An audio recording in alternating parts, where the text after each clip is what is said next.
नमस्कार.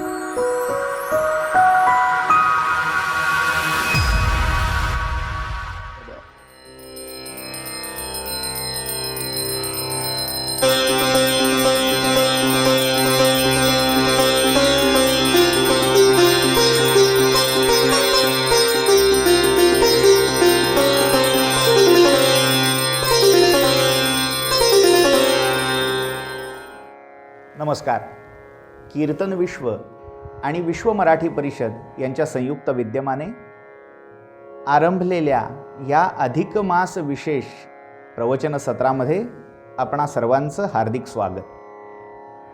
आजच्या आपल्या 6व्या सत्रामध्ये आपण भगवंताच्या काही नामांची चर्चा करणार आहोत. आता या नावांमध्ये वैद्य किंवा हंस, अनिरुद्ध, नारायण अशी नावं येणार आहेत. विष्णू सहस्रनामामध्ये येणारी आणि अर्थात सर्वांनाच परिचित असणारी भगवंताची ही नावं का बरं भगवंताला पडली, त्याच्या मागे काही कथा आहेत का, या सगळ्यांचा एक धावता आढावा आपल्याला आज घ्यायचा आहे. चला तर करूया मग आपला या सहस्रनाम चिंतन सत्राला प्रारंभ.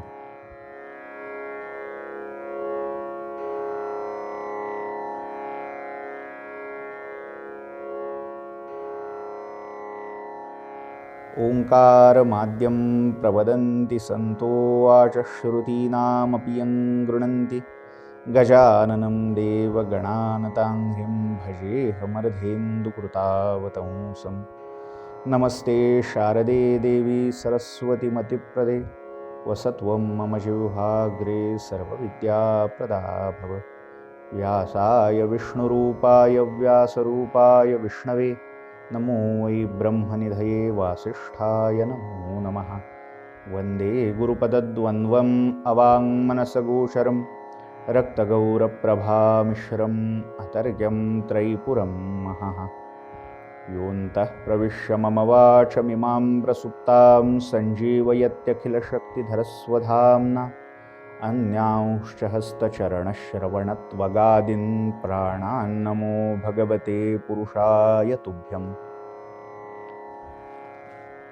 मागच्या सत्रात आपण उपेंद्र या नावाची पूर्वपीठिका पाहिली. भगवंताला उपेंद्र असं का म्हटलं गेलं.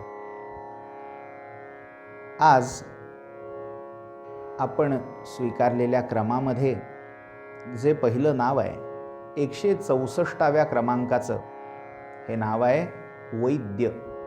ओम वैद्याय नमः. आता वैद्य हा शब्द उच्चारला की आपल्याला आपसुकच त्याचा आंग्ल भाषेतला प्रतिशब्द आठवतो, डॉक्टर. आता डॉक्टर हा शब्द देखील अनेक अर्थी प्रचलित आहे. होतं काय, आपल्याकडे doctor of philosophy, doctor of philology अशा प्रकारच्या ज्या काही उपाधी पदव्या दिल्या जातात, त्या पदव्यांमुळे डॉक्टर हीच उपाधी त्या व्यक्तीच्या नावामागे लागत असते. आता डॉक्टर म्हटल्यावर जो चिकित्सा करतो, जो आधी व्याधी निरसनासाठी तुम्हाला मार्गदर्शन करतो, तोही डॉक्टरच आहे. आणि एखाद्या विद्येतला तज्ज्ञ, विशारद याला पण डॉक्टरच म्हटलेला आहे. वैद्य हा शब्द देखील तसाच वापरायला हरकत नाही. सर्व विद्या वेद्रू. आता तो जो विद असा धातू आहे, जाणणे, समजणे या अर्थी. सर्व विद्या वेदितृ म्हणजे सर्व विद्यांचा जाणकार, सर्व विद्यांना जाणणारा. त्या वेतृ रूपामुळे त्याला वैद्य अशी संज्ञा, अशी उपाधी दिली गेली. सगळं काही त्या एका परमात्म्याला कळतं. जाणीवेचा मूळ स्रोत, जाणीवेचं शेवटचं ठिकाण हा परमात्मा आहे. त्यामुळे त्याला वैद्य असं म्हटलंय. वैद्य हा शब्द ऐकल्यावर स्वाभाविकच चिकित्सक, रोगनिदान करणारा असा जो आपण अर्थ गृहीत धरतो त्याही अर्थी परमात्मा हा रोगचिकित्सा करणारा आहे. पांडव गीतेमध्ये असं म्हटलेलं आहे, औषधम जान्हवी तोयम वैद्यो नारायणो हरिही. या भव नावाचा रोग ज्या जीवांना लागलेला आहे त्या भवरोग्यांना समर्थांनी म्हटलंय, आईसा मी भवरोगी. आम्ही जीव कसे आहोत, सगळे जीव हे भवरोग लागलेले आहेत, भवरोगग्रस्त आहे. भव म्हणजे काय? पुन्हा पुन्हा जन्म मरणाच्या फेऱ्यामध्ये अडकणं, पुन्हा जन्म घेणं, पुन्हा मृत्यू पावणं, त्यानंतर पुन्हा जन्म घेणं, हे जे अव्याहत चालणारं जन्म मरणाचं चक्र आहे, जन्म मरणाचा फेरा आहे, या फेऱ्यालाच संसार किंवा भव असा शब्द वापरला. आता अशी ही संसार नाही तर भव नावाची व्याधी प्रत्येक जीवाच्या मागे लागलेली आहे. मग अशा या व्याधीचं निदान करून त्या व्याधीतून बाहेर काढण्याचं, व्याधीमुक्त करण्याचं काम जो वैद्य एकमात्र करू शकतो तो वैद्य म्हणजे भगवान विष्णू परमात्मा आहेत. म्हणून वैद्यो नारायणो हरिही. मात्र याचं औषध काय आहे? या परमात्म्याने, या विश्ववैद्याने दिलेलं औषधही विलक्षण आहे. त्याचं औषध म्हणजे त्याचं नाम हे औषध आहे.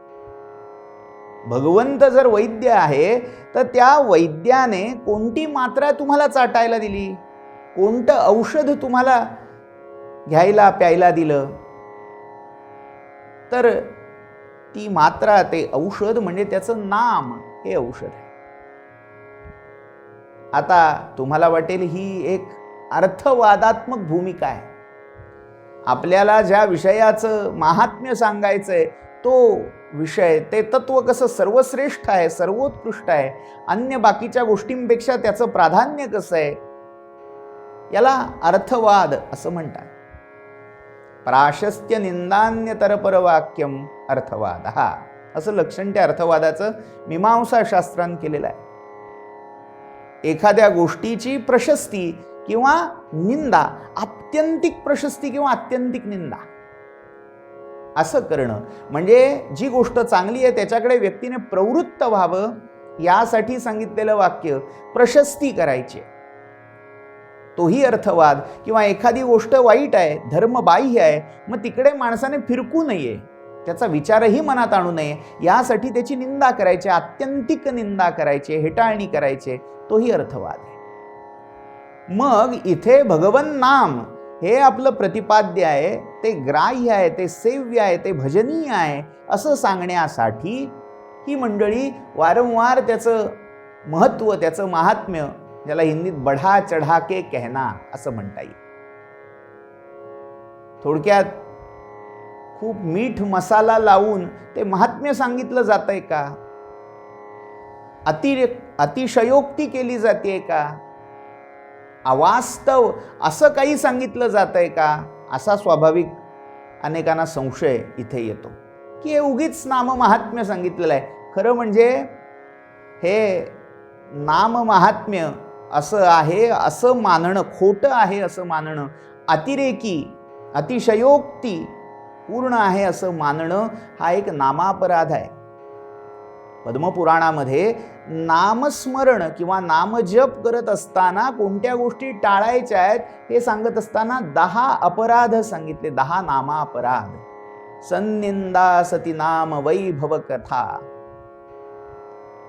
असे ते या श्लोकाने सुरू होणारे 10 अपराध आहेत. आज तो आपला मुख्य विषय नव्हे, पण नाम्यर्थवाद भ्रम हा एक अपराध सांगितला. नामाचं महात्म्य हा अर्थवाद आहे असं मानणं हाही नामापराध आहे. त्यामुळे असं स्वाभाविकच अनेकांना वाटतं की नाम घ्यावं, यासाठी उगीच ही मंडळी नामाचं असं अतिशयोक्तीपूर्ण महात्म्य सांगतात. पण नामाचं महात्म्य फक्त साधू संत मंडळी, भक्तिमार्गीत लोक, उपासना मार्गीच लोक सांगतात असं नाही. तर ज्याला या भारतीय वैद्यक शास्त्रामध्ये आद्य मुनित्रयांमध्ये गणलेलं आहे. प्रत्येक शास्त्राची भारतीय संस्कृतीमध्ये मुनित्रयी सांगितलेली आहेत. बहुतांश दर्शनामध्ये हे मुनित्रय 3 मुनी दिसतात. मग व्याकरणामध्ये पाणिनी, कात्यायन आणि पतंजली ही मुनित्रयी आहे. मग वेदांतामधली मुनित्रयी म्हणजे जर अद्वैत वेदांताचा विचार केला तर व्यास, त्यानंतर शुक आणि त्यानंतर शंकराचार्य अशी मुनित्रयी आहे. जर विशिष्टाद्वैत वेदांताचा विचार केला तर विशिष्टाद्वैत वेदांतामध्ये व्यास, त्यानंतर यामुनाचार्य आणि यामुनाचार्यांनंतर रामानुज अशी मुनित्रयी आहे. अशी प्रत्येक दर्शनामध्ये कोणती ना कोणती तरी मुनित्रयी सांगितलेली आपल्याला आढळते. तशी या आयुर्वेदातली मुनित्रयी कुठली आहे? 3 मुनी कोणते? त्रिमुनी. ते त्रिमुनी म्हणजे चरक, सुश्रुत आणि वाग्भट हे आयुर्वेदाचे मुनित्रय आहेत. मग यामधलाही आद्य अग्रगण्य जो चरकाचार्य आहे, त्या चरकाचार्यांच्या संहितेमध्ये हे 3 ग्रंथ, चरक संहिता, सुश्रुत संहिता आणि अष्टांग हृदय या 3 मुनींच्या कृती आहेत. आणि ही आयुर्वेदाची प्रस्थानत्रयी आहे.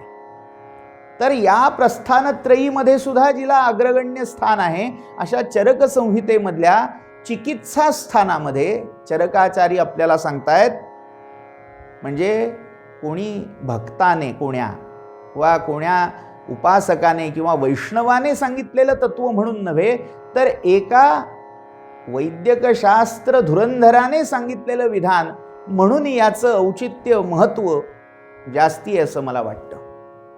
स्वतः चरकाचार्य सांगतायत, विष्णुं सहस्र मूर्धानम चराचरपतिं विभुम स्तुवन्नाम सहस्रेण ज्वरान सर्व व्यपोहती किंवा ज्वरान सर्वान व्यपोहती. जर कोणी श्रोतृवर्गापैकी वैद्यकशास्त्राचा अभ्यासक असेल तर त्यांनी जरूर चरक संहितेमधलं चिकित्सा स्थान काढून पाहावं. त्यामध्ये 312 क्रमांकाचा हा श्लोक आहे. 3ऱ्या प्रकरणातला 312वा क्रमांकाचा श्लोक.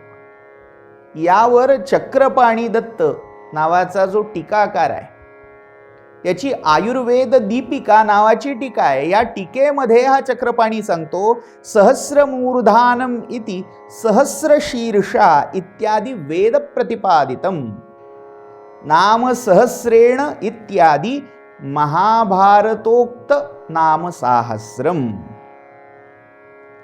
म्हणजे सहस्रशीर्षा पुरुषः सहस्राक्ष सहस्रपाद हे वेदांमध्ये 4ही वेदांच्या संहितांमध्ये आलेलं पुरुष सूक्त, त्या पुरुष सूक्तामध्ये आलेली भगवन नाम आणि महाभारतामध्ये आलेली ही भीष्म प्रोक्त सहस्रनाम यांचा जप इथे चरकाचार्यांना अभिप्रेत आहे. म्हणजे स्तुवन्नाम सहस्रेण म्हणजे कोणत्याही नामसहस्राने जप नव्हे, तर वेदोक्त आणि महाभारतोक्त सहस्रनामानी जर ती भगवान नारायणांची स्तुती केली, स्तुवन्नाम सहस्रेण कम विष्णुं सहस्रमूर्धानम चराचरपतिं विभुम स्तुत्वा ज्वरान सर्वान व्यपोहती. सगळ्या ज्वरांना तो दूर करेल. म्हणजे जो कोणी रुग्ण आहे, व्याधिग्रस्त आहे, त्याने जर नेमाने विष्णू सहस्रनाम स्तोत्राचं पठण केलं, त्या स्तोत्राने भगवंताचं स्तवन केलं, तर कितीही जुनाट आजार व्याधी आधी असो त्याच्यापासून मुक्ती मिळाल्याशिवाय राहणार नाही. म्हणजे पेशंटने औषधाबरोबर हे भगवंताचं नामौषध घेणं अत्यंत आवश्यक आहे. म्हणून एका ठिकाणी नामाला नामरसायन असंही म्हटलंय. हनुमान चालिसामध्ये तुलसीदास जीनी, गोस्वामीजीनी हनुमंताला असं म्हटलंय, राम रसायन तुमरे पासा सदा रहो रघुपती के दासा. राम नामाचं रसायन तुझ्याकडे आहे, पुन्हा तो नाम रसायन हा उल्लेख महत्वाचा आहे.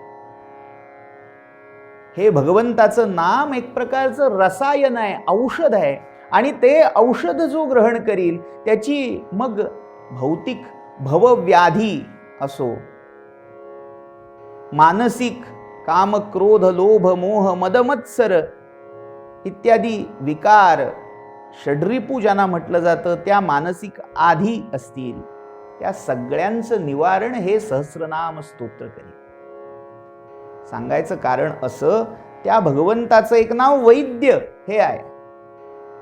तो वैद्य आहे आणि त्याचं नाम हे सर्वात मोठं औषध आहे. अनेकांना या विष्णू सहस्रनाम स्तोत्राचे असेही उपयोग फायदे झालेले आहेत. जुनाट काही रोग, दुर्धर रोग हे केवळ विष्णू सहस्रनाम स्तोत्राच्या पारायणाने, ते पारायण करत असताना समोर पात्रामध्ये पाणी घेऊन त्या पाण्यामध्ये केवळ 3 बोटं बुडवून अथवा त्या पाण्यावर आपला हात पालथा ठेवून जो जप करेल आणि त्या पाण्याचं तीर्थरूपात जो प्राशन करील, सेवन करील, त्याला त्या आजारातून मुक्ती मिळाल्याशिवाय राहणार नाही. आधुनिक काळातले संत कवी दासगणू महाराज यांनीही या विष्णू सहस्रनामाचे असे अनेक अनुभव, स्वतःच्या अनुभवातून सिद्ध झालेले असे प्रसंग सांगितलेले आहेत. त्यांच्या संप्रदायामध्ये, नित्य आन्निकामध्ये याला महत्त्वपूर्ण असं स्थान आहे. त्यामुळे प्रचितीचे बोल मानावे हे लक्षात घेऊन अशा संत सत्पुरुषांनी एकमुखाने ज्या स्तुती, ज्या स्तोत्राची, ज्या नामसहस्राची स्तुती केलेली आहे, असं हे नामसहस्र, अशी ही सहस्रनाम स्तुती. आणि त्यामध्ये भगवंताचं एक नाव वैद्य असं आलंय. तो सगळ्या विद्यांचा जाणकार आहे, ज्ञाता आहे, सर्वविद आहे, वेदविद आहे, विद्याविद आहे, म्हणून तो वैद्य आहे. आणि सगळ्या आधी व्याधींची चिकित्सा करणार आहे, म्हणूनही तो वैद्य आहे. भगवंताच्या 24 अवतारांपैकी एक अवतार समुद्र मंथनाच्या वेळी धन्वंतरीचा घेतलेला आहे. भगवान नारायणांच्या जसे आपले दशावतार प्रसिद्ध आहेत, तसे श्रीमद भागवत पुराणामध्ये 24 अवतार सांगितलेले आहेत. या 24 अवतारांमध्ये एक अवतार हा धन्वंतरींचा अवतार आहे. या धन्वंतरी अवतारामध्ये अष्टांग आयुर्वेदाची स्थापना किंवा त्या आयुर्वेदातल्या 8 अंगांचं प्रकाशन धन्वंतरींनी करून ठेवलेलं आहे.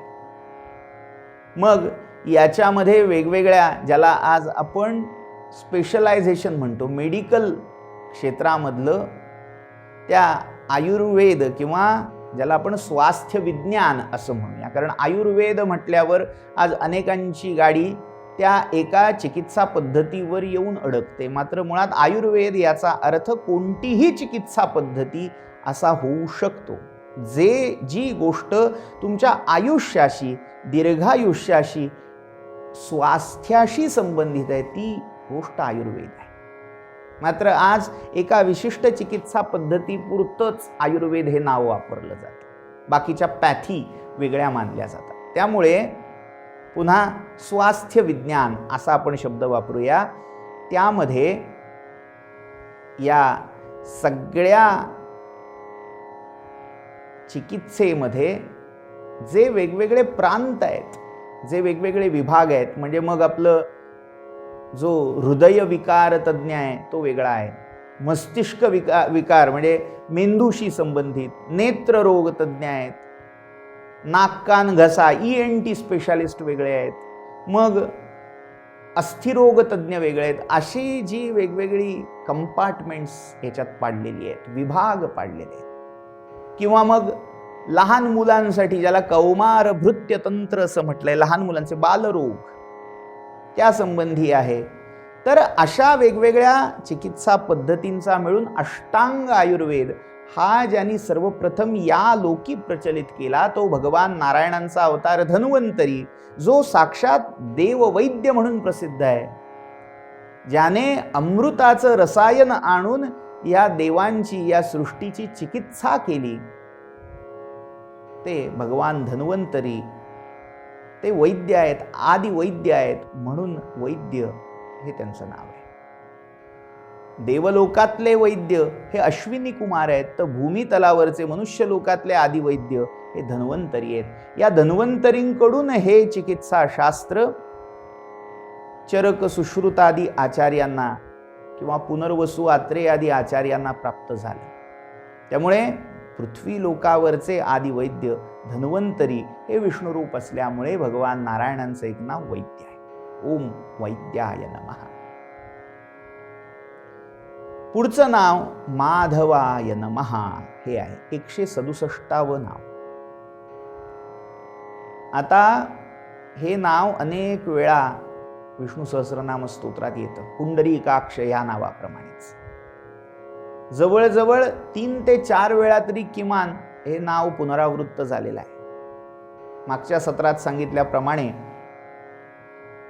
जरी हे नाव पुन्हा पुन्हा आलेलं असलं तरी प्रत्येक ठिकाणी त्याचा वेगळा अर्थ अभिप्रेत आहे. मग काय काय अर्थ या माधव नावामागचे आहेत? तर एक अर्थ मधूच्या कुळामध्ये उत्पन्न झालेला म्हणून तो माधव आहे. आता हा मधू कोण? तर यदू चंद्रवंशामध्ये जो यदू राजा झाला, ययाती राजर्षी ययाती, या ययातीला एकूण 5 मुलं होती. देवयानीपासून त्याला यदू आणि तुर्वसू हे 2 पुत्र झाले. नहुषाचा मुलगा ययाती, ययातीचे देवयानी पुत्र, देवयानीपासून झालेले पुत्र हे यदू आणि तुर्वसू किंवा ज्याला तुर्वश असंही म्हणतात. आणि शर्मिष्ठा जी असुरराज वृषपर्व्याची कन्या आहे, तिच्यापासून त्याला अनु, द्रुह्यू आणि पुरु हे 3 पुत्र झाले. यामध्ये सगळ्यात ज्येष्ठ जो यदू आहे, त्या यदूच्या वंशामध्ये पुढे मधू नावाचा एक वंशज झाला. आणि या मधूच्या वंशातले जे सगळे आहेत, मधूच्या वंशामध्ये वृष्णी हा अजून एक वंशकार झाला. त्या वंशाच्या शाखा ज्या पुढे विस्तारत गेल्या, त्या यदूच्या वंशामधला एक शाखाकार मधू, मधूच्या वंशातला एक शाखाकार हा वृष्णी. आणि या वृष्णीच्या वंशशाखेमध्ये वसुदेव, कृष्ण म्हणजे ज्यांना वासुदेव म्हणून ओळखतो, यांचा जन्म आहे. त्यामुळे कृष्णाचं नाव वार्ष्णेय माधव असं पडलेलं आहे. म्हणजे मधूच्या कुळात जन्माला आला म्हणून तो माधव आहे. भगवान कृष्ण आणि विष्णू हे दोघंही एक रूप आहेत. त्यामुळे जेवढी म्हणून कृष्णांची नावं आहेत तेवढी सगळी भगवान विष्णूंची आहेत, आणि जेवढी भगवान विष्णूंची नावं आहेत तेवढी सगळी कृष्णांची आहेत. म्हणून महाभारतातही अनेक ठिकाणी भगवान कृष्णांचा उल्लेख इंद्रानुज किंवा इंद्रावरज असा केलेला आहे. म्हणजे इंद्राचा धाकटा बंधू भगवान श्रीकृष्ण हे बलानुज आणि गदाग्रज आहेत. ही दोन्ही नावं सहस्रनामात येतात. बलरामाचा अनुज म्हणजे बलरामापेक्षा छोटा, आणि गद हाही एक भगवान कृष्णांचा एक भाऊ आहे, धाकटा भाऊ आहे. मात्र त्या गदाच्या पूर्वी भगवान कृष्णांचा जन्म आहे. वसुदेवांना एकूण 8 राण्या होत्या, 8 पत्नी होत्या. त्यापैकी रोहिणी आणि देवकी या मुख्य, मात्र अन्यही अनेक स्त्रिया होत्या. त्याच्यापैकी एक अशा स्त्रियांमध्ये या स्त्रियांपासून झालेल्या पुत्रांमध्ये गद हा कृष्णाचा धाकटा भाऊ आहे. तो देवकी नंदन नाहीये, पण वसुदेव नंदन आहे. त्यामुळे त्या गदाचा अग्रज म्हणूनही भगवंताला गदाग्रज म्हटलं जात आहे.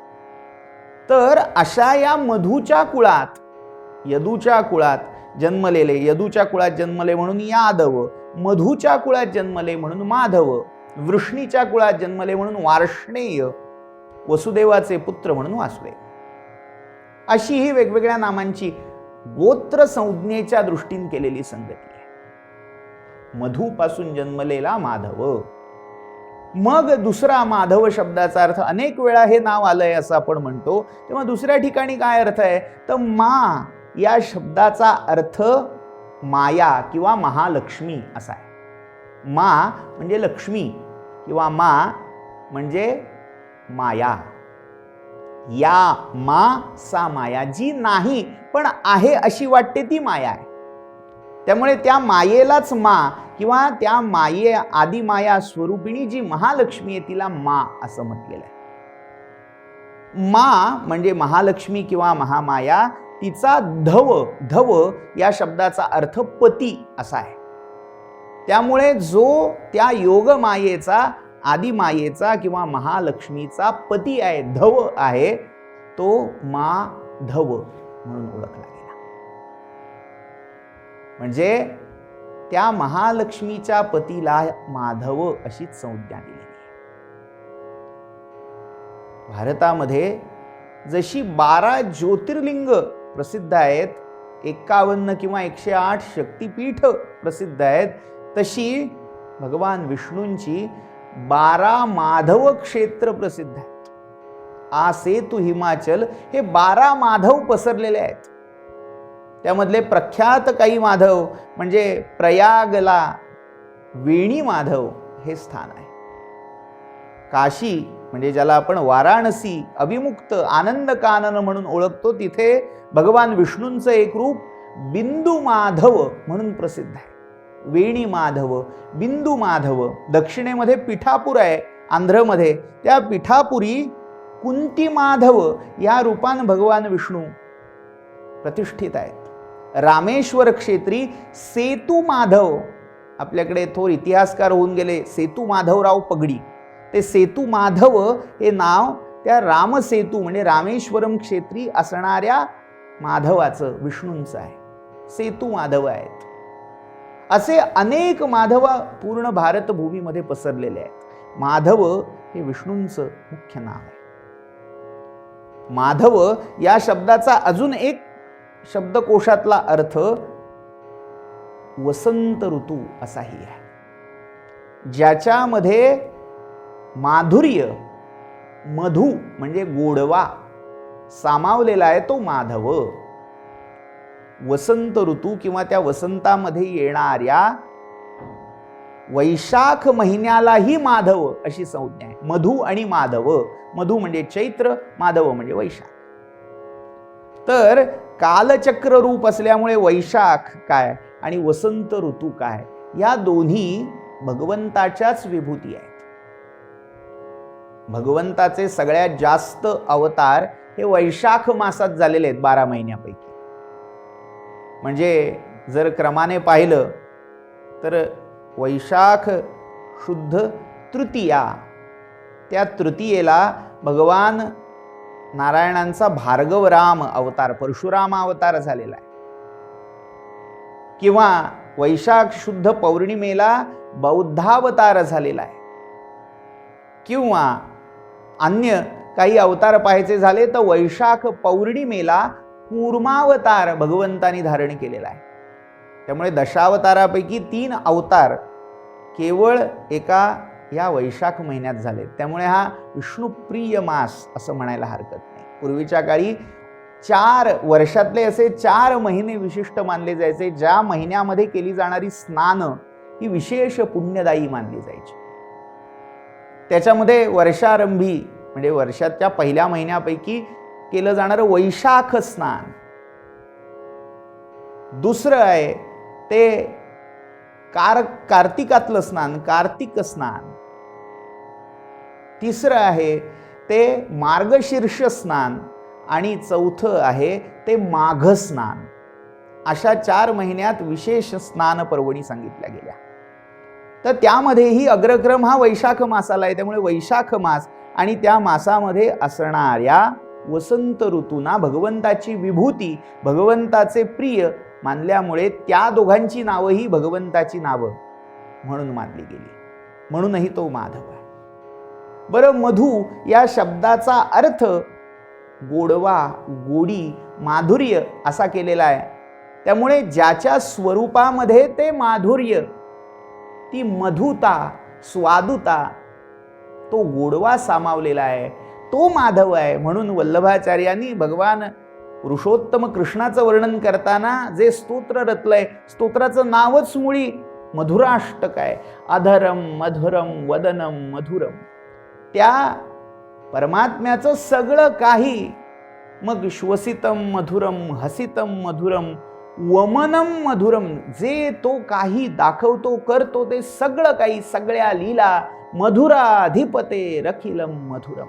मधुराधिपती म्हणजे मथुराधिपती कृष्ण, त्याचा सगळ्या लीला अखिलम मधुरम, सगळं मधुर आहे. त्यामुळे मधुर रसाचा जो सागर आहे तो मधुरा भक्तीचा अधिपती, मधुराधिप, मथुरा नगरीचा अधिपती तो माधव या नावाने ओळखला गेला.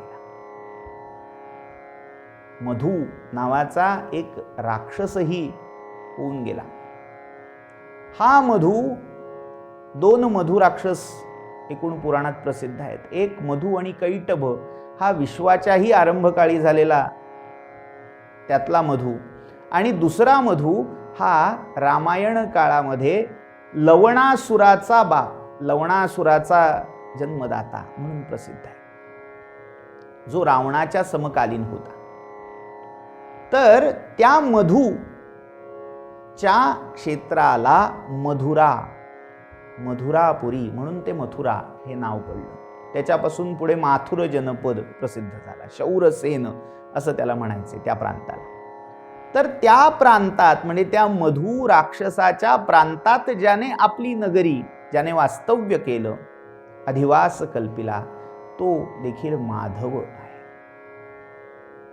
मधु आणि कैटभ यातल्या मधुला ज्याने मारलं तो देखील माधव आहे.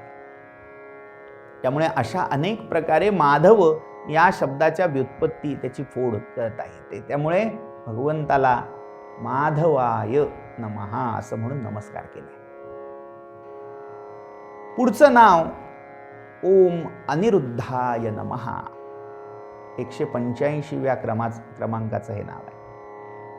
काही वेळेला काही पाठांमध्ये, काही आवृत्त्यांमध्ये ही नावांची संख्या ही मागे पुढे झालेली असेल, मात्र फार अंतर पडणार नाही. 1-2 नावं मागे पुढे एवढाच यांचा क्रम असेल.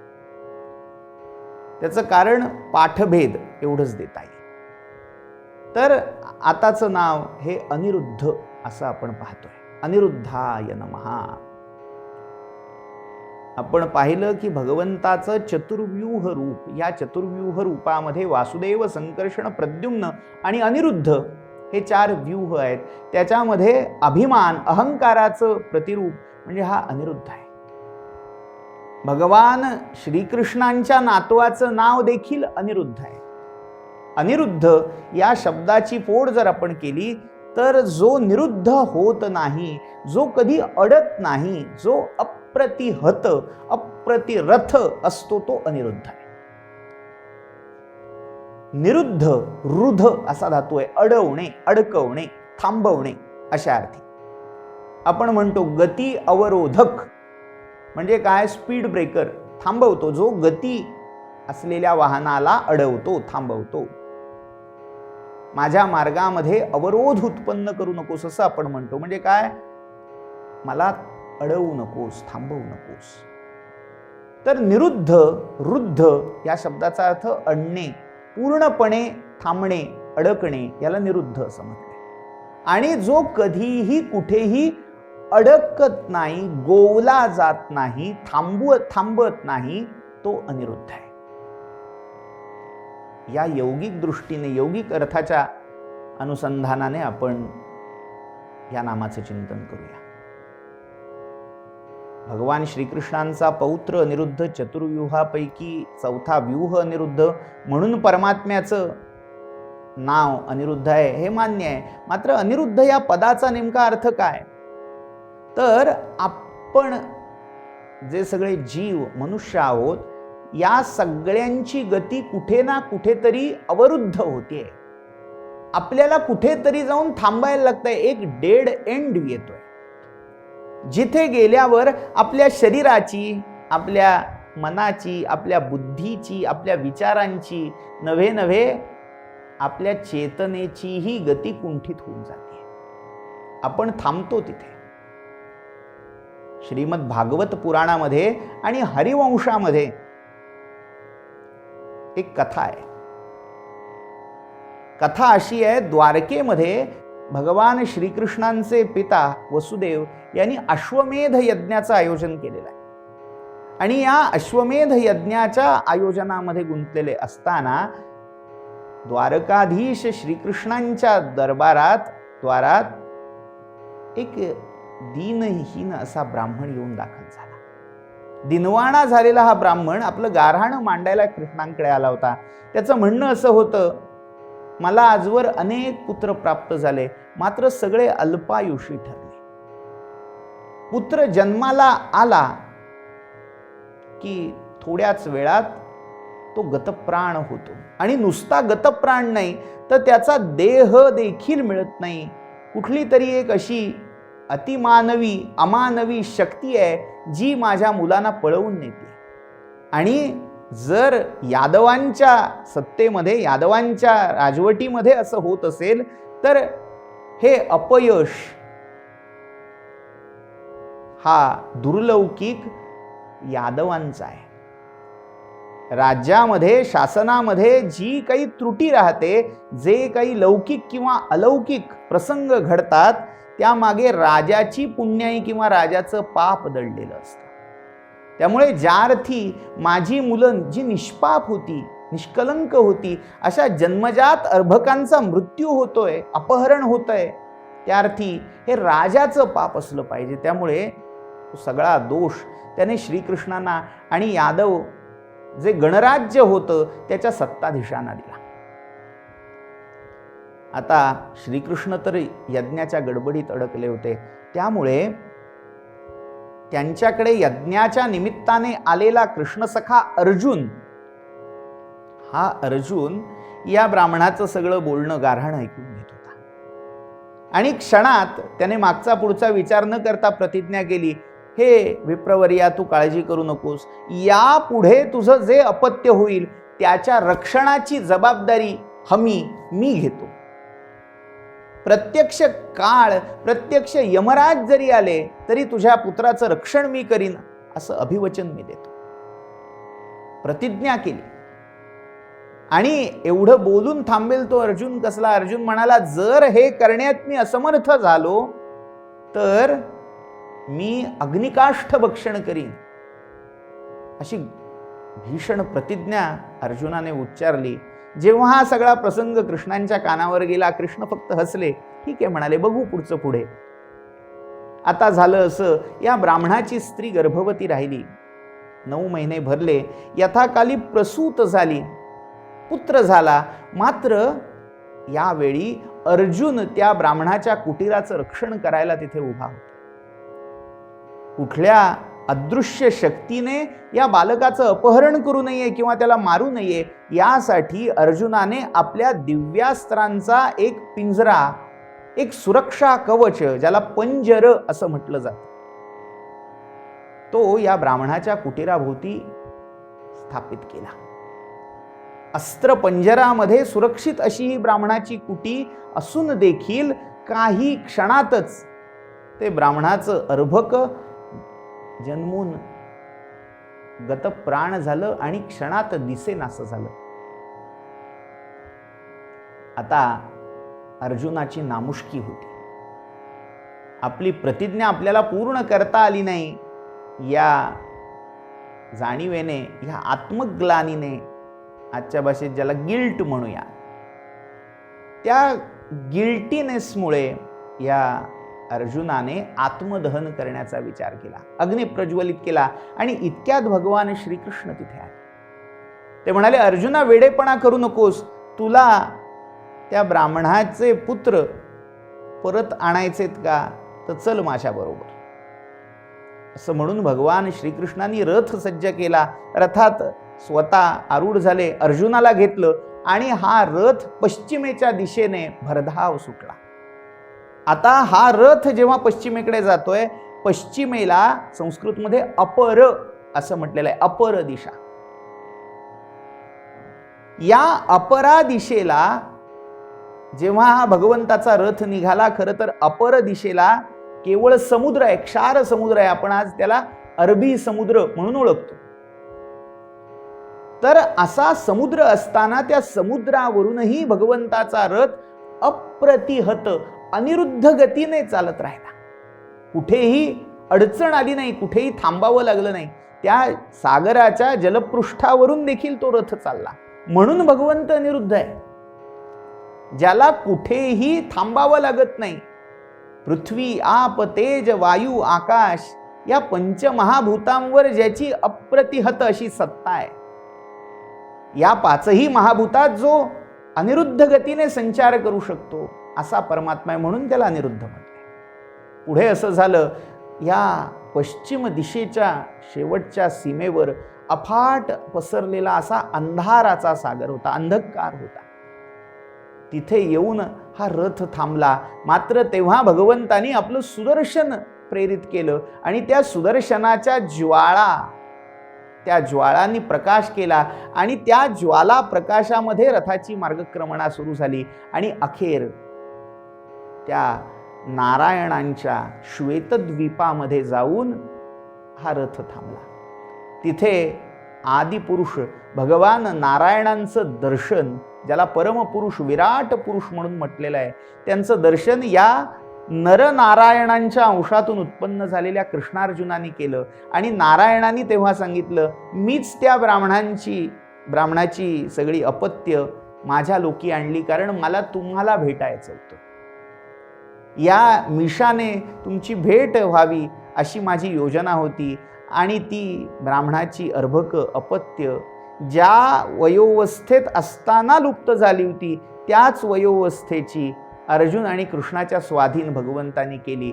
आणि मग अर्जुनाने ती आणून ब्राह्मणाला सुपूर्द केली आणि प्रतिज्ञा पूर्ण झाली. तात्पर्य काय? अनिरुद्ध या शब्दाचा अर्थ पाहण्यासाठी ही कथा पाहिली. ज्याची गती कुठेही निरुद्ध होत नाही तो अनिरुद्ध आहे. कुठेही जो अडकला जात नाही, कुठल्याही बंधनात जो गोवला जात नाही. नाहीतर त्या दुर्योधनाने आपली अख्खी सेना पाचारण केलं की बंदी करा, त्याला बांधा. एकदा का कृष्णबद्ध झाला की सगळे पांडव दात पाडलेल्या सापाप्रमाणे हतदंष्ट्र इवो रगहा असे सगळे शरण येतील. पण त्या परमात्म्याला बांधणं शक्य झालं नाही. हा परमात्मा बांधला जातो, निरुद्ध होतो, तो फक्त भक्त्यैकबद्ध होतो. यशोदेच्या दाव्याला बांधला जातो नाही, तर गोपींच्या प्रेम पाशामध्ये बांधला जातो. त्यामुळे अन्य ठिकाणी हा परमात्मा अनिरुद्ध आहे, म्हणून त्याला म्हटलंय अनिरुद्धाय नमः. पुढचं भगवंताचं नाव आहे हंस. हंसाय नमः. क्रमाने 191 क्रमांकाचं हे नाव आहे. ओम हंसाय नमः. आता या नावामध्ये अनेक अर्थ पुन्हा सामावलेले आहेत. हंस हा शब्द आपल्याकडे पक्षीवाचक आहे, पक्षी जाती विशेष आहे. ज्या हंसाच्या ठाई नीरक्षीर विवेक नावाचा गुण कवींनी सांगितलेला आहे. हंसाच्या समोर जर दूध आणि पाणी एकत्र करून ठेवलं तर त्यातलं केवळ दुग्ध तो हंस घेतो आणि पाणी सोडून देतो.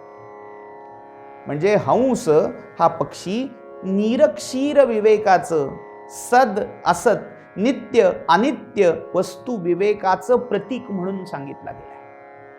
विवेकाचं मूर्तिमंत उदाहरण म्हणजे हंस आहे, प्रतीक म्हणजे हंस आहे. म्हणून विवेकाची मूर्ती म्हणून त्या परमात्म्याला हंस असं म्हटलं आहे. हा एक हंस शब्दाचा अर्थ. दुसरा हंस शब्दाचा अर्थ जर पाहायचा झाला तर आपल्या शरीरामध्ये जो प्राण अव्याहतपणे सुरू आहे, सतत वाहतोय, तो प्राण, ती प्राणगत चेतना, त्याला हंस असं म्हटलेलं आहे. आपल्या शरीरामध्ये जो श्वास चाललाय, श्वास प्रश्वासांची गती आहे, त्याचा जर स्वर, त्याचा जर शब्द आपण ऐकला तर दोन प्रकारचे अनुलोम आणि विलोम जसे असावेत तसे उच्चार आपल्याला ऐकू येतात. सहा अहम, सो हम. श्वास घेतला सो आणि सोडला हम, सो हम. यालाच वेदांतामध्ये सोहम साधना असं म्हटलेलं आहे. आणि याच्या उलटी साधना केली म्हणजे जसं त्या वाल्यानी नाम जपताना रामराम येईना म्हणून मरा मरा जप केला, तसा सोहमच्या उलटा जप केला हम सहा. आधी उच्छ्वास मग श्वास, हम सहा, हम सहा. थोडक्यात आपल्या शरीरामध्ये प्रविष्ट होणारा जो प्राणवायू आहे आणि उच्छ्वासाच्या रूपात बाहेर पडणारा जो प्राण आहे, तो प्राण, त्या प्राणाला हंस अशी संज्ञा वापरली. म्हणजे प्रत्येक जीवाच्या शरीरामध्ये खेळणारा प्राण, ती ऊर्जा म्हणजे हंस आहे. श्वास प्रश्वास रूप म्हणजे तो हंस परमात्मा आहे. म्हणून त्या परमात्म्याचं एक नाव हंस आहे. बरं, भागवताच्या 2-3 स्कंधामध्ये एक प्रसंग असा आहे की ब्रह्मदेवांचे आदी प्रजा म्हणून प्रसिद्ध असणारे मानसपुत्र, ज्यांना आपण चतुस्सन किंवा सनत कुमार म्हणून ओळखतो. सनक, सनंदन, सनातन आणि सनत कुमार हे 4. या चौघांनी ब्रह्मदेवाकडे अध्यात्म विद्येविषयी प्रश्न विचारले, आत्मज्ञान मागितलं. मात्र या प्रजेची उत्पत्ती करण्याच्या कार्यामध्ये व्यग्र मग्न झालेला ब्रह्मदेव त्यांच्या प्रश्नांची उत्तर देऊ शकला नाही. त्यालाही काही सुचेना पटकन. तेव्हा परमात्म्यानी, नारायणानी हंस रूप घेतलं आणि त्या हंस रूपामध्ये या सनकादी कुमारांना उपदेश केला. हाच उपदेश म्हणजे हंस संदेश, हंसाचा उपदेश आहे. हंसरूप परमात्म्याने केलेला उपदेश आहे. हाच खरं तर उपदेश चतुश्लोकी भागवताच्या रूपामध्ये भागवताच्या 3 स्कंधात सांगितला गेला आहे. म्हणजे या विश्वातला आदि उपदेष्टा, आदि गुरु जर कोण आहे तर तो हंसरूप परमात्मा आहे. हीच गोष्ट थोड्या वेगळ्या पद्धतीत पाहायचं झालं तर त्या परमात्म्याच्या किंवा त्या परमात्म्याची जी पहिली व्यक्तदशा ब्रह्मदेव, हिरण्यगर्भ ही होती. त्या हिरण्यगर्भ ब्रह्म्याच्या अंतरंगामध्ये जो श्वास प्रश्वास, पहिलं श्वसन, पहिलं स्फुरण, पहिला प्राण जो प्रतिष्ठित होता, त्या हंसरूप परमात्म्याने, हंसरूप चेतनेने या साध्य देवांना उपदेश केला. असा कथाभाग महाभारतातल्या शांती पर्वात आलेला आहे. त्यामुळे असा आदिगुरु हंस तो उपदेष्टा मानलेला आहे.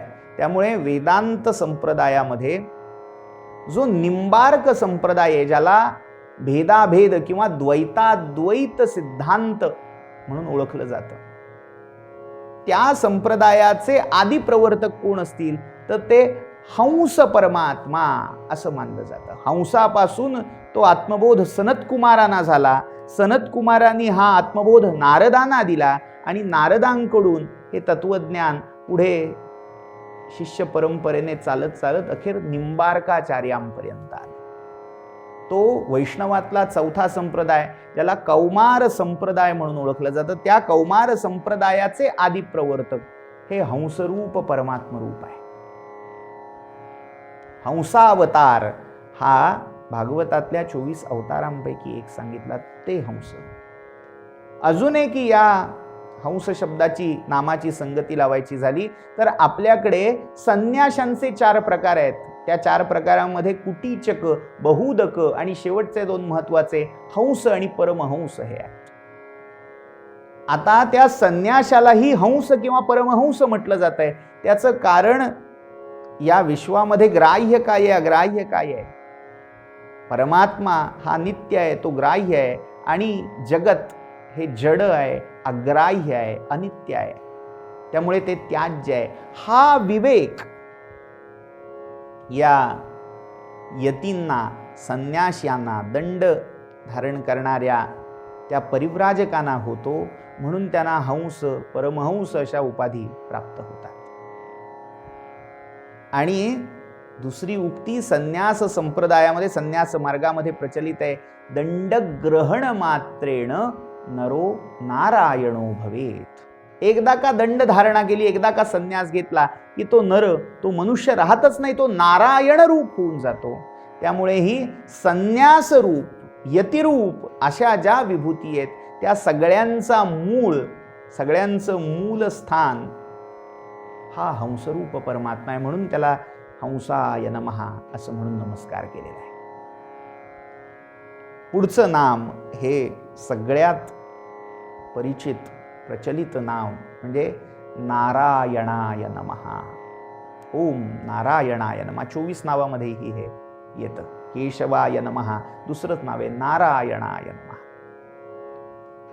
नारायण, आता नारायण म्हणजे काय? जर संस्कृत व्याकरणाच्या दृष्टीने गोत्र संज्ञा लावली तर नर ऋषीचं, नर नावाच्या ऋषीच्या गोत्रामध्ये जन्मलेला, नरस्य अपत्यम नरवंशजः इति नारायणः असं म्हटलंय. मात्र प्रचलित ज्या पुराण इतिहासातल्या उल्लेखांचा आपण आढावा घेतोय त्यानुसार पाहिलं तर नराच्या गोत्रातला नाही, तर जो नराबरोबर उत्पन्न झाला तो नारायण. पुन्हा भागवतातल्या 24 अवतारांचा मी उल्लेख करीन. या अवतारामध्ये एक जुळ्याचा अवतार परमात्म्याने घेतला, नारायणाने घेतला. चाक्षुष नावाच्या मनवंतरामध्ये आपल्याकडे 14 मनवंतर सांगितलेले आहेत. या 14 मनवंतरापैकी चाक्षुष मनवंतरामध्ये धर्माच्या घरी, धर्म ही एक मूर्तिमंत देवता पुराणात सांगितलेली. प्रजापतीच्या किंवा ब्रह्म्याच्या शरीराच्या अग्रभागापासून, समोरच्या भागापासून, मुखापासून हा धर्म उत्पन्न झाला. आणि या धर्माला दक्ष प्रजापतीने आपल्या 10 कन्या अर्पित केल्या. या 10 कन्यांपैकी मूर्ती नावाची जी कन्या होती त्या मूर्ती कन्येठाई या धर्माने, धर्मदेवाने गर्भाधान केलं आणि त्या मूर्तीला 4 अपत्य झाली. त्या 4 अपत्यांची नावं नर, नारायण, हरी आणि कृष्ण. त्यापैकी खरं तर हे 4ही भगवंताचे, नारायणाचेच अवतार मानले जातात. मात्र त्यातही नर आणि नारायण हे विशेष वंदनीय ठरले. कारण या नर आणि नारायणांनी बद्रिकाश्रमी जाऊन, आज आपण ज्याला बद्री विशाल म्हणून ओळखतो, उत्तराखंडमधलं मुख्य धाम, या बद्रिकाश्रमी जाऊन कठोर तपाचरण केलं. आणि हे तपाचरण काही प्राप्त करण्यासाठी नाही, तर या विश्वाची धारणा व्हावी, विश्वाचं पालन पोषण अखंड चालत राहावं, विश्व सुरक्षित राहावं, ह्यासाठी हे तप केलं, विश्वानुग्रहासाठी हे तप केलं. आता या तपामुळे झालं असं, भागवताच्या एकादश स्कंधामध्ये कथा येते. या तपामुळे इंद्राचं आसन दोलायमान झालं. इंद्र भयभीत झाला की आता या तपाद्वारे माझं आसन हे हस्तगत करतात की काय. त्यामुळे त्याने आपल्या काही अप्सरा आणि साक्षात कामदेवाला नर आणि नारायणांचा तपोभंग करण्यासाठी त्या आश्रमात पाठवलं. त्यावेळी या कामदेव आणि त्याच्या सहचारिणी अप्सरा, वसंत ऋतू यांनी आपल्या सगळ्या प्रयत्नांची शिकस्त करूनही या नरनारायणांचं तप ते भंग करू शकले नाही. मात्र त्यांचीच दया येऊन नारायण ऋषींनी एक अद्भुत चमत्कार तिथे करून दाखवला. नारायण ऋषींनी आंब्याच्या चिकाने आपल्या मांडीवर एक चित्र रेखाटलं, एका सुंदर स्त्रीचं चित्र रेखाटलं. मी एक थापटी मारून त्या चित्रातून त्याच रूपाची, त्याच आकृतीची एक लावण्यवती अप्सरा प्रकट केली. ही लावण्यवती अप्सरा नारायण ऋषींच्या उरूपासून उत्पन्न झाली म्हणून तिचं नाव उर्वशी असं पडलं. आणि नारायण ऋषींनी त्या देवराज इंद्राला माझ्याकडून ही भेट घेऊन जा म्हणून ती उर्वशी अप्सरा त्या अप्सरा संघाला प्रदान केली. असे हे महातपस्वी विश्वोद्धारासाठी तप करणारे, स्वतःच्या स्वार्थासाठी नव्हे, काही प्राप्त करण्यासाठी नव्हे, तर लोकोद्धारासाठी तप करणारे हे दोन भगवंताचे अवतार, तपोमूर्ती नर आणि नारायण. महाभारतातले कृष्ण आणि अर्जुन हे याच नरनारायणांचे अवतार. नराचा अवतार अर्जुन आणि नारायणाचा अवतार भगवान श्रीकृष्ण मानला जातो. म्हणून महाभारताच्या प्रारंभी, अनेक पुराणांच्या प्रारंभी जे वंदन केलं गेलंय ते या दोघांचं वंदन आहे. नरम नारायणम नमस्कृत्य नरम चैव नरोत्तमम देवीम सरस्वतीं व्यासम ततो जयमुदीरयेत. तर ते नरनारायण, त्यातलं हे नारायण स्वरूप, मुनी स्वरूप, म्हणून तो त्यांचा अवतार असल्यामुळे नारायण हे नाम त्यांना लागू झाले. मात्र हा एक अवतार जो नारायण या नावाने ओळखला गेला, मात्र मूळ परमात्म्यालाही नारायण असं कृष्ण यजुर्वेदाच्या तैत्तिरीय आरण्यकामध्ये म्हटलं गेलंय. परमात्म्याचं नाव नारायण आहे. त्या नारायणाचं स्तवन करणारं, त्याचं महात्म्य गाणारं एक अख्खं उपनिषद तैत्तिरीय आरण्यकामध्ये 10व्या प्रपाठकात आलंय. त्या उपनिषदाचं नावच मुळी महानारायण उपनिषद आहे. तर त्या उपनिषदामध्ये परमात्म्यालाच नारायण असं संबोधत आहेत. आपण जे पाहिलं ते त्या परमात्म्याचं एक रूप, एक अवतार नारायण ऋषी किंवा मुनी आहेत. मात्र ते नारायण रूप म्हणजे काय, तर मनुस्मृतीमध्ये, महाभारतामध्ये या नारायण नामाचं निर्वचन केलेलं आहे. आपो नार इति प्रोक्तः, आपो वै नरसूनवः. आप म्हणजे जल, जलाला नार असं म्हटलेलं आहे कारण त्या जलाची उत्पत्ती त्या नरापासून, आदि पुरुषापासून, विराट पुरुषापासून झालेली आहे. किंवा भौतिक दृष्ट्या जर पाहिलं तर या जलाचा उगम हा जडदेहातूनही होतो. आपल्या शरीरातून जे उत्पन्न होतं तेही नार, जलरूपच असतं. म्हणजे अगदी मूत्र, घर्म हे पण विकार जल रूपातच, लिक्विड रूपातच असतात. त्यामुळे नार या शब्दाचा अर्थ नरापासून उत्पन्न झालेलं ते, हे विश्वातलं जेवढं म्हणून जल आहे, आप आहे, हे त्या विराट पुरुषापासून उत्पन्न झालेलं आहे, त्याच्या चिंतनातून उत्पन्न झालेलं आहे. त्यामुळे नरापासून, आदि पुरुषापासून उत्पन्न झाल्यामुळे या जलाला नार असं म्हटलं जातं. आता त्याने हे उत्पन्न केलं, मात्र गंमत खरी पुढे आहे की त्या पाण्यामध्ये, त्या नार तत्वामध्ये तो स्वतः शयन करतो किंवा त्या नार तत्वामध्ये तो स्वतः राहतो. हे थोडं समजून घेऊया. भगवान विष्णूंचं एक रूप हे क्षीरसागरामध्ये शयन करणारं शेषशायी रूप आहे. यालाच नारायण असं म्हटलंय. त्या एकार्णवामध्ये, क्षीरसागर असं जरी आपण म्हणत असलो तरी तो खरा एकार्णव आहे. एकार्णव ही कल्पना पुराणात अशी सांगितली आहे, जेव्हा अख्खं विश्व हे जलमग्न होतं, म्हणजे महासागरात बुडून जातं, तेव्हा महासागरही आपल्या ज्या सीमा असतात त्या सोडून एकाकार होऊन जातात. जेवढे म्हणून या जगात सागर, जलाशय, नदी, नाले, जलस्रोत आहेत ते सगळे एका महासागरात विलीन होऊन जातात आणि एकार्णवी सृष्टी होते. एक सागर राहतो, सगळा जलभाग एक होतो आणि एकच एक असा उरलेला तो सागर, त्यालाच कारणार्णव असं म्हटलंय. कारणार्णव म्हणजे या जगाची उत्पत्ती ज्या मूळ जलस्रोतातून झाली त्या जलस्रोताला कारणार्णव, कारणोदधी किंवा कारणसागर असं म्हटलेलं आहे. तो कारणसागर म्हणजेच क्षीरसागर पुराणातला आहे.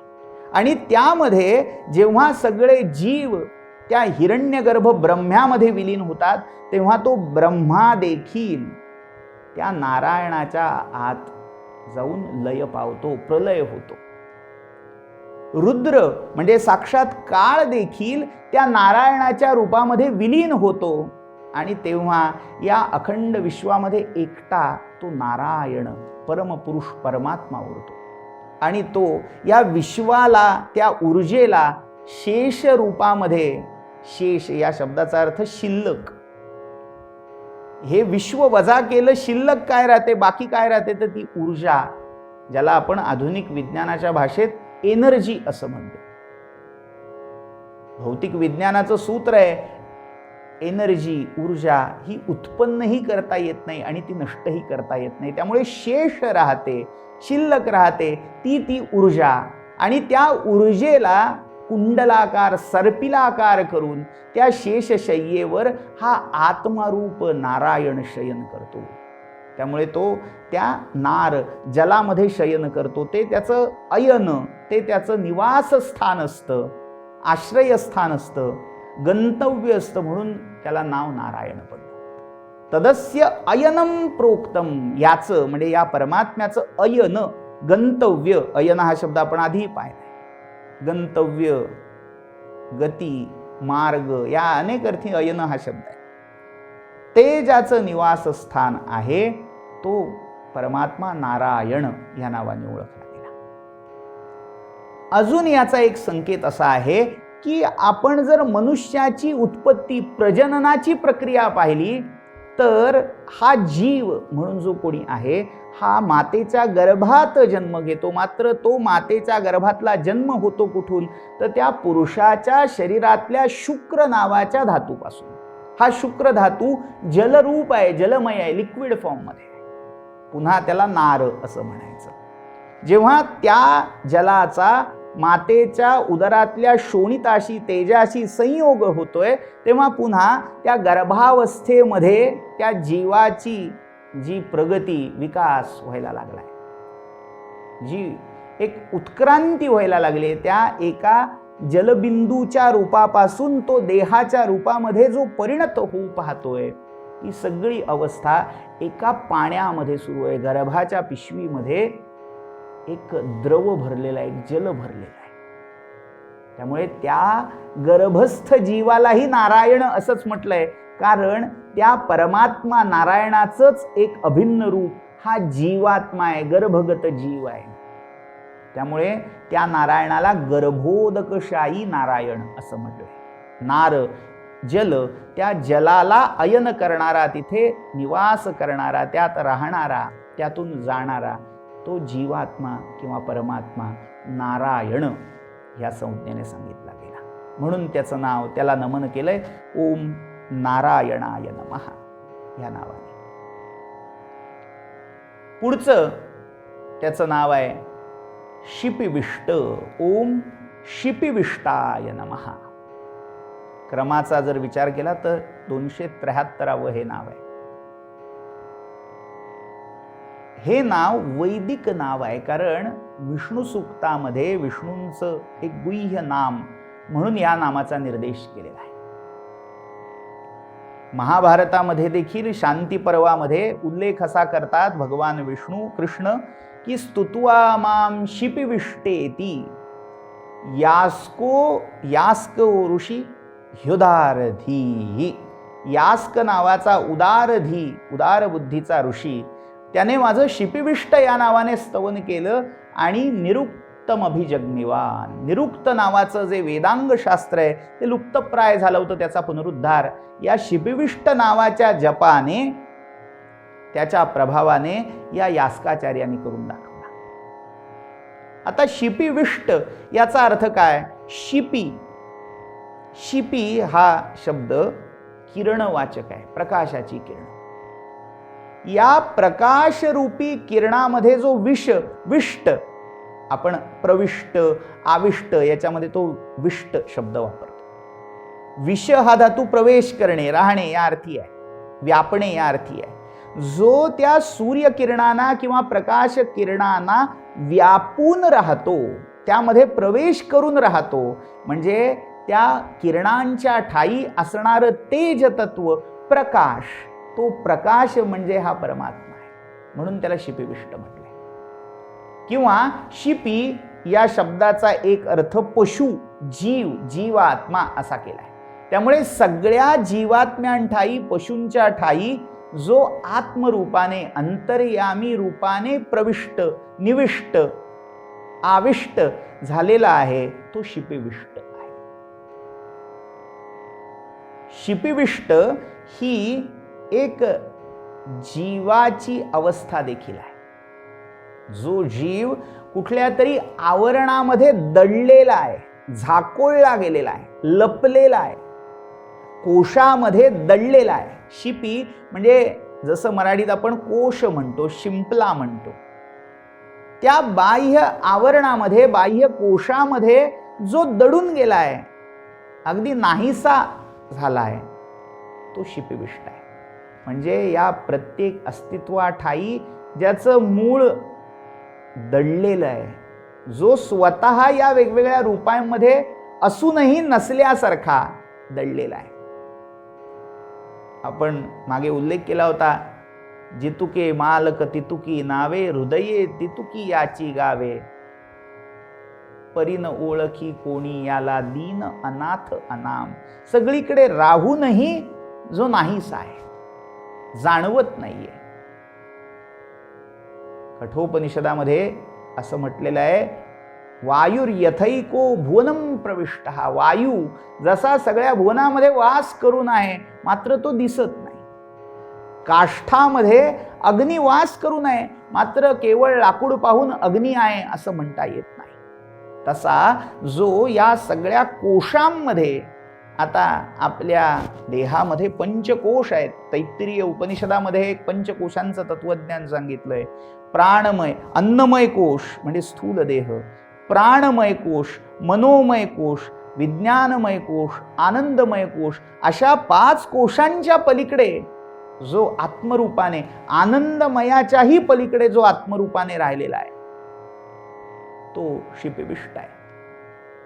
हे विश्व जणू एक कोश आहे आणि त्या विश्वामध्ये देखील हा लपून राहिलाय, दडून राहिलाय, म्हणून तो शिपिविष्ट आहे. म्हणून त्याचं वंदन आहे शिपिविष्टाय नमः या नावाने. पुढचं नाव आहे पद्मनाभ. तुकोबांचा प्रसिद्ध अभंग आहे पद्मनाभा नारायणा. नामस्मरण, एक एक नामावली या अभंगात दिलेली आहे. पद्मनाभ हे पण अनेक वेळा आलेलं नाव आहे. ज्याची नाभी पद्माच्या आकाराची आहे, म्हणजे आवर्त नाभी, दक्षिण आवर्त नाभी.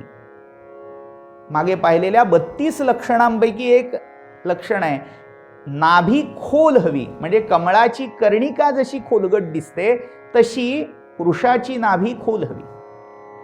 त्यामुळे पद्माच्या आवर्त कर्णिकेसारखी ज्याची नाभी गोलाकार आणि खोल आहे, गभीर आहे, तो पद्मनाभ आहे. किंवा ज्याच्या नाभीमधून पद्म उत्पन्न झालेला आहे, तो देखील पद्मनाभ आहे. आपण विश्वाची उत्पत्ती कशी झाली तर आपल्याला कथा माहिती आहे. भगवान नारायण त्या कारणार्णवामध्ये शेषशय्येवर समाधी निद्रेमध्ये होते, योग निद्रेमध्ये होते, आणि त्यावेळी त्यांच्या नाभीतून एक कमळ उत्पन्न झालं आणि त्या कमळामध्ये ब्रह्मा प्रकट झाले. चतुरानन ब्रह्मा. त्यालाच, त्या कमळालाच पुष्कर असं म्हटलं जातं. त्या पुष्करापासून हे सगळी सृष्टी, द्यू, भू हे सगळे लोक उत्पन्न झाले. त्यामुळे ते पद्म ज्यांच्या नाभीतून उत्पन्न झालं, त्यांचं नाव हे पद्मनाभ. म्हणून त्यांचं नमन आहे पद्मनाभाय नमः या नाममंत्राने. भगवंताची नाभी ही पद्माकार आहे किंवा त्या नाभीतून ते पद्म उत्पन्न झालं. या व्यतिरिक्तही पद्मनाभ या शब्दाची फोड करता येते. नभ. नभ हा शब्द आकाशवाचक आहे. आकाश म्हणजे नभ. आता या नभ शब्दामध्ये भा धातू आहे. भाति इति. आता जो त्या नभ आणि पद्म या शब्दाने पृथ्वी सांगितलेली आहे. ही पृथ्वी कशी आहे तर ती पाण्यावर डोलणाऱ्या एखाद्या पद्माप्रमाणे आहे. म्हणजे पृथ्वी ही पद्म आणि नाभ म्हणजे आकाश महाभूताचं रूप. त्या पृथ्वी आणि आकाश यांचं जे संयुक्तिक रूप आहे, म्हणजे ज्याला आपण ब्रह्मांड म्हणतो, द्यू आणि भू, भूः भुवः आणि स्वहा, या तिन्हींचं जे संघट्टात्मक एकत्रित समन्वयात्मक रूप आहे त्यालाही पद्मनाभ असं म्हटलेलं आहे.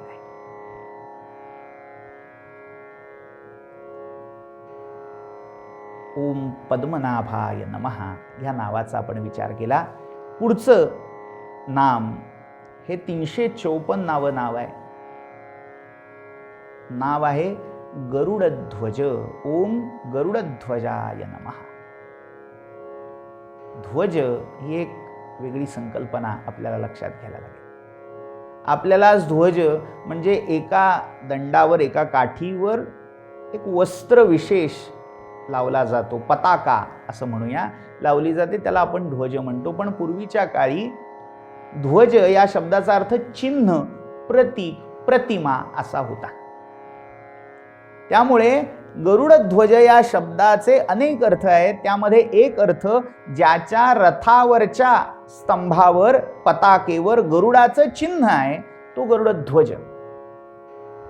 ज्याचा ध्वज, ज्याचं चिन्ह गरुडाचं आहे, ज्याचं लक्षण, ज्याचं प्रतीक हे गरुड आहे तो गरुडध्वज आहे.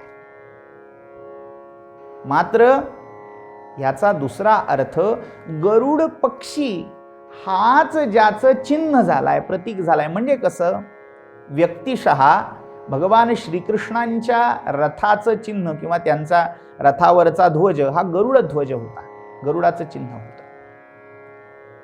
भगवान विष्णूंचं जर आपण पुराणातलं वर्णन पाहिलं तर भगवान विष्णूंचं वाहन हे गरुड होतं. भगवान शंकरांचं वाहन हे जसं नंदी आहे, नंदिकेश्वर, तसे भगवान विष्णू हे गरुड वाहन आहेत. त्या वाहनाचं चिन्ह म्हणजे जसं ते वाहन बाहेर दिसलं की ती देवता आत आहे हा संकेत आपल्याला कळतो. आपण जेव्हा शिवमंदिरामध्ये जातो बाहेर नंदी असतो, बाहेर नंदी दिसला की आपण ओळखायचंय की हे शिवमंदिर आहे. तसं बाहेर गरुड दिसला की ओळखायचंय आत मंदिरात भगवान विष्णू विराजमान आहेत. गंमत बघा, आजही ही परिस्थिती बदललेली नाही. आज आपण घरातून बाहेरून घरी आलो, बाहेर कोणाची तरी गाडी ओळखीच्या व्यक्तीची लावली आहे, गाडीवरून ओळखतो कोण आलंय, पाहुणा.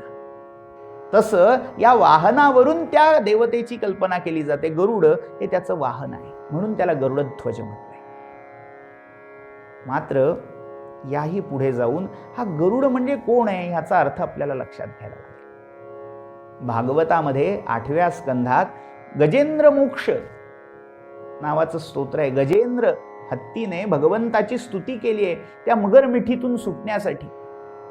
आणि त्या गजेंद्र मोक्ष स्तोत्राच्या प्रसंगानंतर जेव्हा भगवंत त्या गजेंद्राला सोडवण्यासाठी तिथे अवतरलेत, प्रकट झालेत, तेव्हा ते कसे आलेत? छंदोमयेन गरुडेन समुह्यमान चक्रायुधो अभि अगमद आशु असं वर्णन भागवत करतात. छंदोमयेन गरुडेन समुह्यमान चक्रायुधो भ्यमगदाशु यतो गजेंद्र. जिथे तो गजेंद्र त्या मगरीच्या मिठीत, त्या जबड्यामध्ये त्याचा पाय अडकलेला आहे आणि आता ती मगर त्याला मारण्याच्या बेतात आहे. अशा वेळी त्याने धावा केला, कमळ भिरकावलं, ते झेललं भगवंतानी. आणि ते कसे आले तर छंदोमयेन गरुडेन. छंदोमय गरुड आहे. छंद म्हणजे वैदिक मंत्रांना छंद अशी संज्ञा आहे. पाणिनीय व्याकरणामध्ये छंदसी बहुलम असं सूत्र येतं. छंदसी म्हणजे वेद वाङ्मयामध्ये हे बहुल आहे, प्राचुर्याने आहे. छंदस या शब्दाचा या संदर्भातला अर्थ वेद असा आहे. त्यामुळे गरुडाचं विशेषण छंदोमयेन असं आहे. म्हणजे गरुड हे छंदाचं, वेद मंत्रांचं प्रतीक आहे. परमात्मा हा वेद मंत्रांच्या माध्यमातून वाहून आणला जातो. तुम्ही जी स्तुती करता, तुम्ही जे मंत्र त्यांचा प्रयोग करता, त्या मंत्रामध्ये सामर्थ्य असं आहे की ते मंत्र जणू काही वाहन होऊन त्या परमात्म्याला आपल्यापर्यंत वाहून आणतात. त्यामुळे इथे गरुड हा वेदमंत्रांचंही प्रतीक आहे. त्यामुळे या अप्रत्यक्ष पद्धतीने त्याचा संकेत पाहायचा झाला तर छंद, छंदो मंत्र वेद मंत्र म्हणजे गरुड असेल तर ते वेद मंत्र हे ज्याचं प्रतीक आहेत, जो वेद प्रतिपाद्य आहे असा परमात्मा म्हणून तो गरुडध्वज आहे.